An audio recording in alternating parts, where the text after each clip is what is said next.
Saints are 0-2 after they lost to the Panthers since 1990. 12%, that's all, of teams that start 0-2 actually reach the playoffs. Are they done?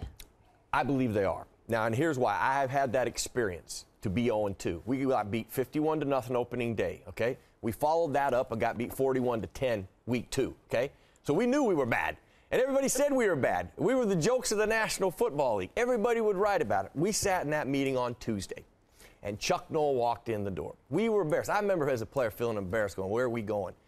The greatest leader I was ever around, greatest teacher, stood in front of us, and he said, listen, I've heard it all, and I know you've heard it all. But I want you to understand one thing. I believe in you. And if you follow me, I have the plan. We will change this thing around. Then he went through the execution of what the plan had to be. And obviously we executed, we get the playoffs, nearly get the AFC Championship game. It was one of the great turnarounds, maybe in Steeler history, but it was because of the rock that stood in front of us. The Saints, do they have that rock? Well, they kind of have a rock, but the main rock is not there, and it keeps changing. They don't have that direction. See, we talk about what happens on Sunday, but really what those meetings and the preparation aspect is just as vital in preparing a team and turning a team around and keeping them on right course. You know, I believe it's going to be difficult because Sean Payton isn't there. And over the last 3 years, I would categorically say this, and most people would agree, the best designer of offense in the NFL has been Sean Payton. He's not there. You can see the problems with the Saints' offense. And number 2, adjustments.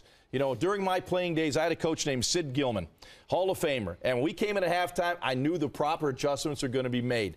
You got to wonder right now, when the Saints go into halftime, Sean Payton isn't there. You got a lot of assistant coaches trying to fill the shoes of Sean Payton. Very difficult. You don't see the proper adjustments being made. Now, we haven't looked at the coaching tape of this yet. Right. But last week, the Saints did not adjust to the running attack with RG3 of the Redskins. Right. They did not adjust also in this game to the running of Cam Newton. So coaching adjustments are critical on both sides of the football. Chris, to that point, I thought, people think at halftime they go in to get rest, they have an orange, sip on tea, and then they come out in the second half. That's what I did. It is.